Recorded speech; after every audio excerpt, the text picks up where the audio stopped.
ഇന്ന് ഉണ്ടാക്കാൻ പോകുന്ന ബീഫ് കൊണ്ടൊരു ബോൾ കറിയാണ്. ചപ്പാത്തിക്കും ചോറിനും എല്ലാത്തിനും ഉപയോഗിക്കാൻ കൊള്ളാവുന്ന ഒരു കറി. അതിൻ്റെ സാധനങ്ങൾ ഞാൻ പറയാം. മിക്സ് ചെയ്ത് ബീഫ് മിക്സ് ചെയ്ത് വെച്ചു. അതിലേക്ക് ചേർക്കാനുള്ളതാണ് വെളുത്തുള്ളി, ഇഞ്ചി, സവാള, കരിവേപ്പില, പച്ചമുളക്. ഇത് വഴറ്റാനുള്ള മസാലയാണ്. പട്ട, ഏലക്ക, തക്കോലം, ഗ്രാമ്പു, ജീരകം.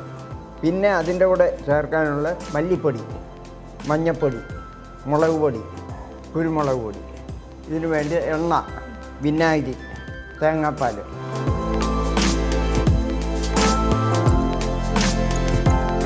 ഇനി പൊടിക്കാനുള്ള മസാല ഇതിലേക്ക് ഇടുകയാണ്. മുളക് പൊടി, കുരുമുളക് പൊടി, മല്ലിപ്പൊടി, മഞ്ഞൾ,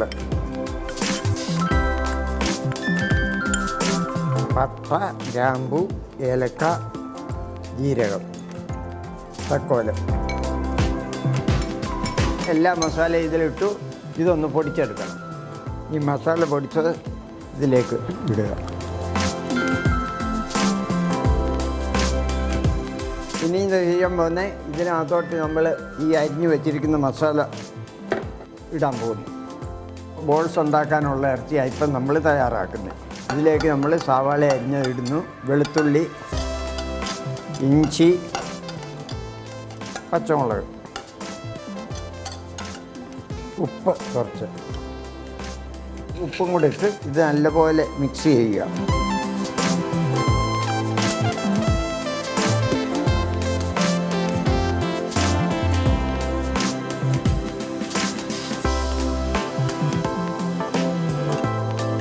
മസാല പൊടിച്ചതും കുറച്ചിടുക. ഇട്ടിട്ട് നല്ലപോലെ മിക്സ് ചെയ്യുക. ഇനി ബോൾ പിടിക്കുമ്പോൾ നല്ലപോലെ കൈ കൊണ്ട് ഒന്നുകൂടെ ഇളക്കുന്നുണ്ട്. അപ്പോൾ ഇനിയും ഈ കറി പാകം ചെയ്യാൻ പോവുകയാണ്. ഇതിലേക്ക് എണ്ണ ഒഴിക്കുക. എണ്ണ ചൂടാകട്ടെ. ഇതിലേക്ക് ഈ മസാലകൾ വഴറ്റാൻ പോവുകയാണ്.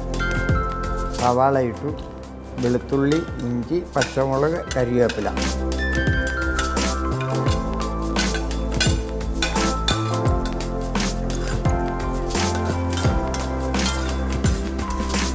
മസാലപ്പൊടിയോട് ഇതിലോട്ട് ചേർക്കുകയാണ്.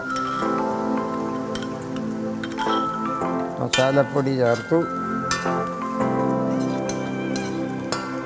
വിനാഗിരിയും ചേർത്തു, ഉപ്പ്. ഇതിലേക്ക് രണ്ടാം പാൽ ഒഴിക്കുകയാണ്.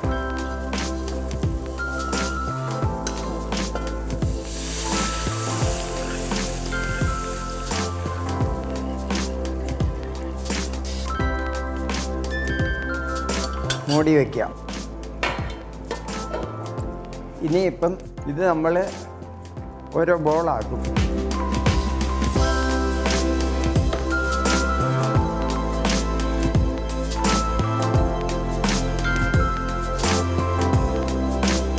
ഒരു ചെറിയ നെല്ലിക്കയുടെ വലിപ്പം മതി.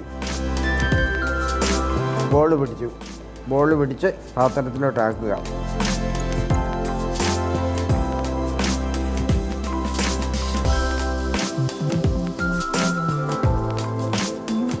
ബോൾ പിടിച്ചു, മസാല കൂട്ടി തിളച്ചു.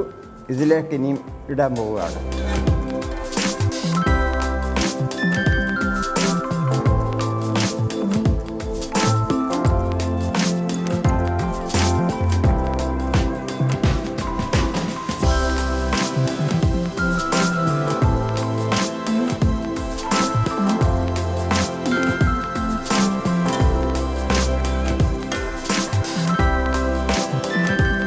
മൂടി വയ്ക്കുക.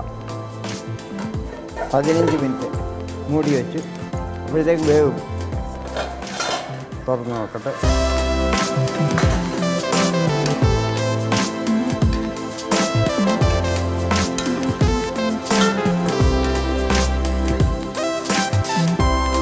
ഒരു 10 മിനിറ്റ് കൂടെ മൂടി വയ്ക്കുക. ഇത് റെഡിയായി.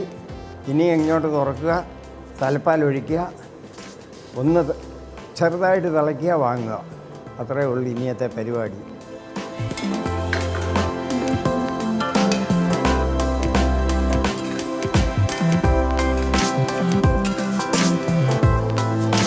തലപ്പാൽ ഒഴിക്കുകയാണ്.